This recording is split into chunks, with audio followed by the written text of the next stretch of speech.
महत्वाची बातमी पुण्यामध्ये राष्ट्रवादी शरद पवार गटाकडून आंदोलन केलं जात आहे। आयुष्मान भारत योजना फसवी असल्याची घोषणाबाजी यावेळेला केली जाते। नागरिकांना योजनेचा कुठलाच लाभ मिळत नाहीये असं प्रशांत जगताप यांचं म्हणणं आहे। येणाऱ्या निवडणुकीमध्ये महायुती पराभूत होईल असं त्यांचं म्हणणं आहे।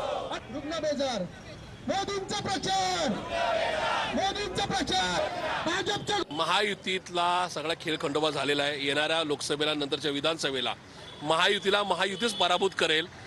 मागच्या आठवड्यामध्ये दादांच्या सभेमध्ये त्यांच्याच तिथल्या तालुका अध्यक्षांनी या ठिकाणी हर्षवर्धन पाटील साहेबांना धमकी देण्याचा प्रयत्न केला। हर्षवर्धन पाटील साहेब हे मागच्या 30-35 वर्षामध्ये स्वकर्तृत्वाने या ठिकाणी उभं झालेलं एक नेतृत्व आहे।